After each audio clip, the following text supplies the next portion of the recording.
Today we're going to take a look at how to create more drama in your painting, how to make the painting stronger, have more emotion in it. And we'll be taking a look at the work of Otto Sinding. He's a Norwegian painter.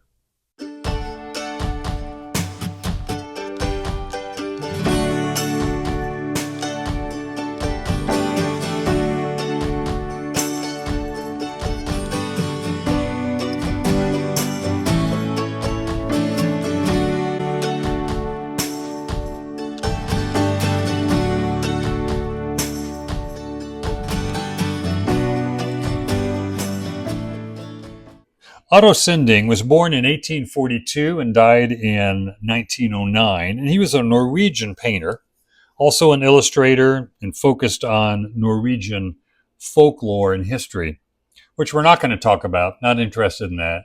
But he did a series of paintings at the Lofoten Islands, somewhere off the coast of Norway, that are really beautiful. A lot of drama, a lot of strong contrast, and that's what I want to focus on. How do you create a dramatic painting, something that draws people into the painting, that has interest, has emotion and tension in it? So what do you do to create that?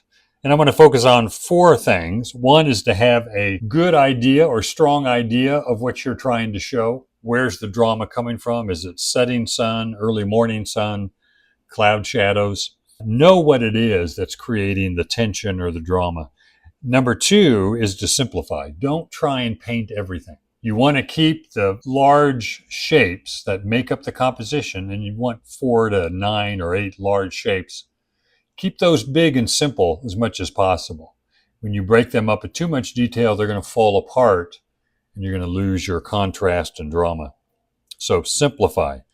Number three is use strong value contrast, dark and light, and use strong temperature contrast, warm and cool color. So this first one here from Otto, you can see the drama or the strength or the emotion is coming from either an early morning or late afternoon. Bit of sun that hits these mountains here, hits the snow and the rocks, and everything below that line is darker and cooler. And everything above is a bit lighter and warmer. And he's focusing on that and creating that difference that really creates interest, pulls you into the painting, and all that is a more dramatic painting. Now there is some detail in it, especially around in here, some details in the rocks. Little details are little darks and lights, but I don't think he overdoes it. He has some big, simple areas of snow, especially in the foreground, and you can wind your eye around and follow those big shapes all throughout the composition, so it really sets it up well. So he has some detailed areas, but a lot of big, simple areas as well. So you can have detail, but decide where you want it and simplify it everywhere else. Now this painting, I'm going to focus in on the left side. So this is the left side of that painting. It could stand alone as a totally separate painting if you wanted to cut this painting in half, because that's a nice composition too. Your eye follows the pattern of darks and winds around all over the place up in here. Very nice. Still a lot of drama, a lot of contrast. You're just zooming in on a piece of it that really makes a real nice composition. I like the sails here setting up against the snow. Looking for those areas of dark against light, like the rocks against the snow, the sails against the snow and water, and the snow and the rocks and houses in front. Now this is that same painting. It's this painting, but it's the right side. And again, it could stand alone as its own painting. Nice composition. Your eye kind of follows the pattern of snow and dark. The boats out here into the water and up the rocks of the mountains and back again. Not being too obvious with the pattern of dark and light, but it's there enough to pull your eye in. Things don't have to literally link. You don't have to have boats that are all touching the snow and a bit of rock. It could be real subtle, like the boats coming out here and your eye makes the leap to there. But a good contrast, the bright, warm sunlight hitting here, and then everything else a little darker, at least, if not a lot darker, and cooler. He's not pushing the temperature too much. The color in the shadowed snow isn't real bluish, isn't real cool, but it's a cool gray. And that does have contrast against the warm gray of the rocks and the snow. Here's another one again. It's kind of the drama created by the fog and the sunlight, the mountains kind of coming out of the fog, sunlight hitting the rocks and the snow. Very contrasty here and here compared to everything else. Again, you got the pattern of rocks and the edge or line of the snow that pulls your eye up into the composition. These compositions are really good. If you can get a good composition, that's 3/4 of making a good painting. Here your eye is pulled in here in front, and it just winds around the line of the buildings on the bank and up into the mountains. And here he's got still probably early morning, late afternoon. The sun is low and it's striking the mountain here and a little bit of the building there. And if you have a reference that's kind of overcast, no sunlight, you can always introduce a little bit here. Introduce a little bit of sunlight on the clouds, on the snow here, and a little bit on there. And that will create that drama in there that pulls you into the painting. Not that there's anything wrong with cloudy day paintings, overcast paintings, but you can create drama in those images by adding some direct sunlight in a few areas. Now this one's a night scene, very dramatic. It's got the moon up in here and everything that's vertical, the sail, the boat, the vertical part of the rocks, the mountains, or the building, they're all upright, the mast, and they're going to be really dark. There's no reflected light. There's no ambient light reflecting into the shadows like you get in the daytime. It's just really dark. So a lot of strong contrast on a night scene. So very, very dark, very dramatic because of that darkness. Usually there's not the strong temperature contrast, or you can create it, but everything flat now and slanted is a little bit lighter than the vertical shadows. And that creates that contrast there. And of course, simplifying everything, keeping your shadows very simple, almost flat, makes them stand out from the halftones and the lights. Here's another one. It's a full sunlight. The drama isn't from the early morning or fog, but the drama comes from the strong value contrast in the mountains and the warm and cool grays. He doesn't have strong warm colors and real strong cool colors like blues and oranges, but he's got a warm gray and a cool gray. This has more blue in it. This has a bit more red or yellow or orange or yellow in it. And that makes the contrast stronger, temperature-wise and value-wise. And your eye follows this pattern of rocks back to the mountains. And keeping the shapes big and simple. There's some detail in the boats, a little bit of detail in the mountains, but things are kept nice and simple so that it's easier to read. This one's maybe not so simple. You really got caught up in the detail here, but very dramatic. The clouds are kind of moving in, a little bit of sunlight left here at the strongest on the rooftop and a little bit on the mountains in the background. But the light gets weaker as you move out from the snow rooftop there.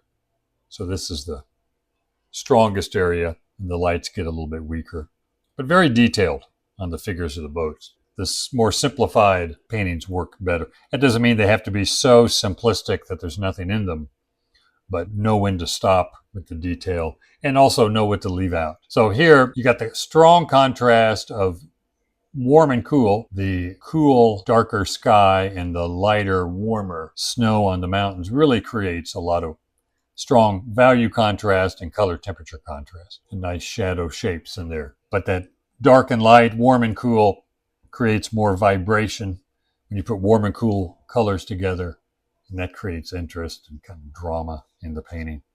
Here it's a little more subtle, but you got the sunlight blasting these hills back in here and a little bit there. Everything else is in shadow.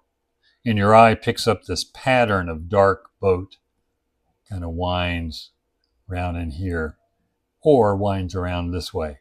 Some detail, especially in the sails, this grouping here.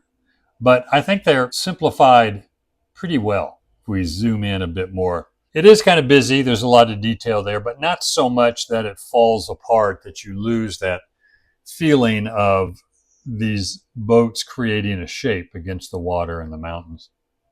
So be careful with the detail. That can really kill the drama and the sense of light in the painting.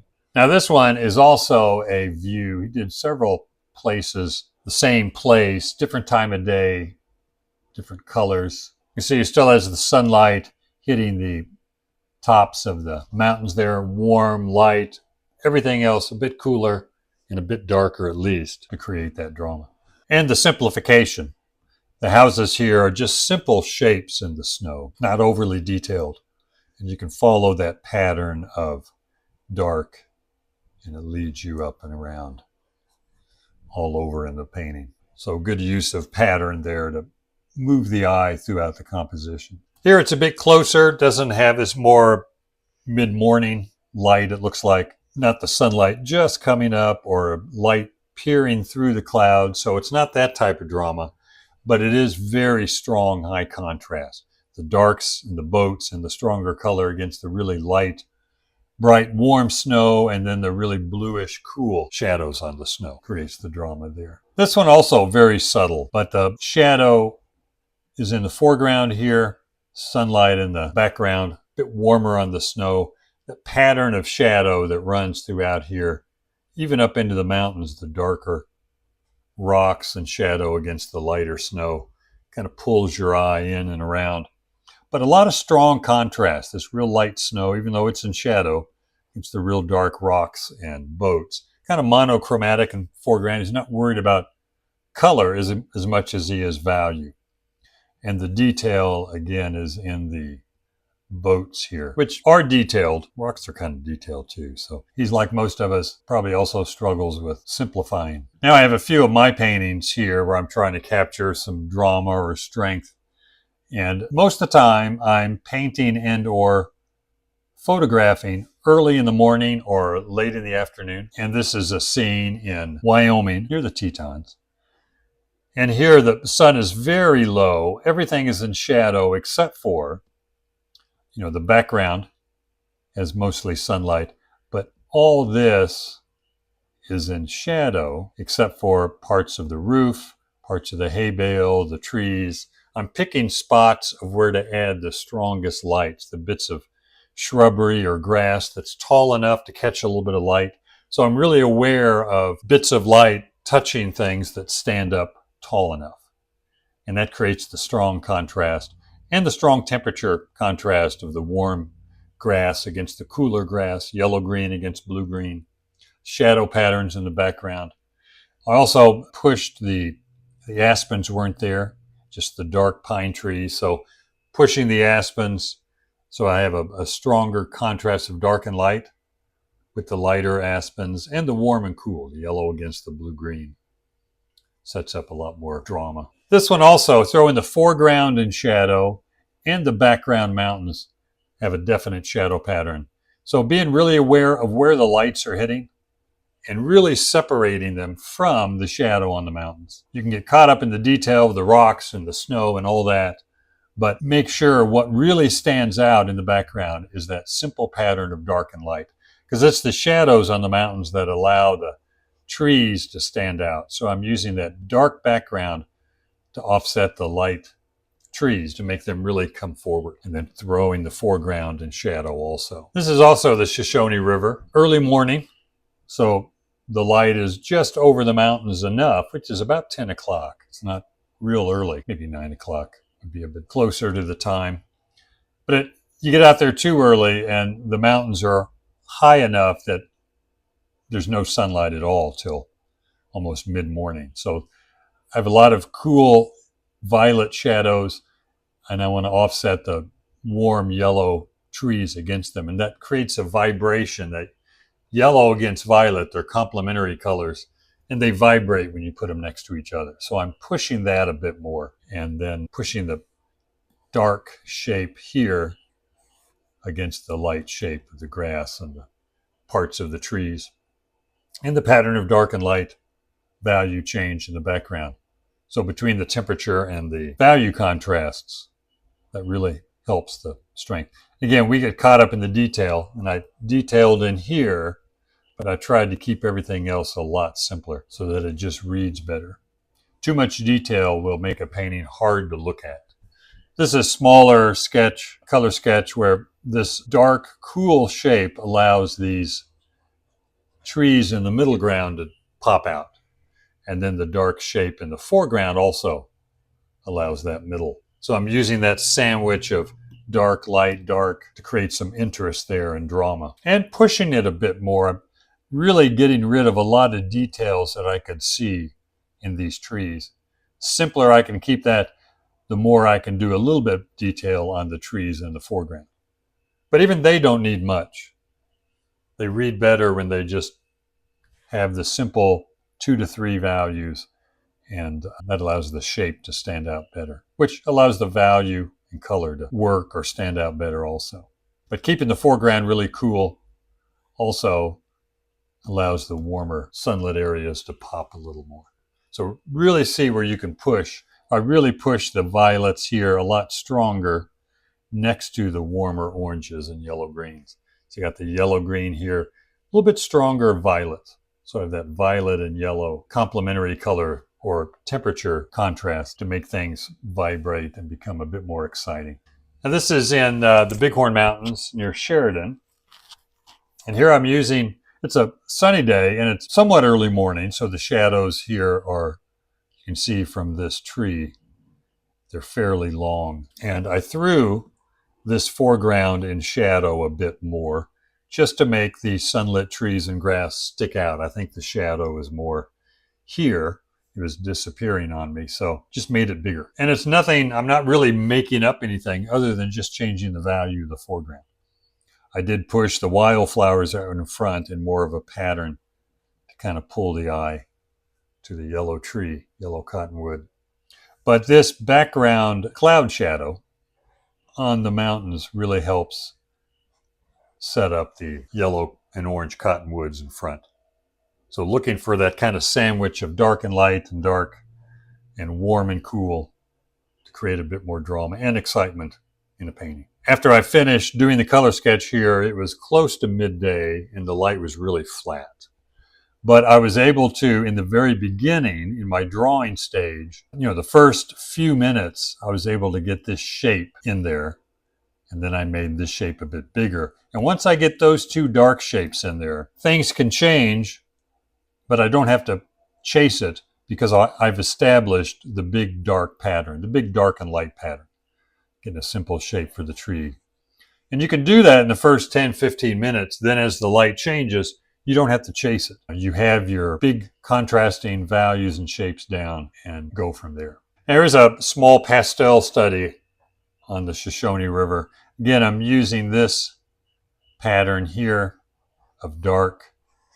And it was a shadow from a mountain over to the left that cast the shadow behind these cottonwoods, these bright yellow, yellow-green cottonwoods, and really makes them pop out. And then throwing the shadow here, that violet against the yellow, yellow-green, creates a lot of temperature contrast, as well as here and here. That blue against the yellow, or blue-violet against yellow-green. Close to complementary, close enough to really create a vibration there. Then I took that home and did a larger one. Again, a bit more detail in the trees. The trees are kind of the focal point. A bit more stuff going on in the foreground. But I still kept those big shapes. They're still dominant over the detail. The big shadow pattern here, and the big shadow pattern there, and then the light in the middle. And that's what sets up the strength or the drama in the painting. Same thing with this one. It's a bit more towards noontime, but there's a lot of cloud shadows. So I have the cloud shadow here, the background mountains, a little bit of the sunlight hitting the leaves, which are, even in the shadow, these leaves are pretty light compared to the background. But I have that bluish violet against the yellow orange. And they're complementary colors. They're warm against cool. And that's going to create a lot of vibration in there as well. And making the shadow here just a bit longer to create more interest and contrast in the foreground. So remember those 4 keys to have a strong idea of what to use, what you're going to capture to create more drama. And simplify. Don't try and paint everything.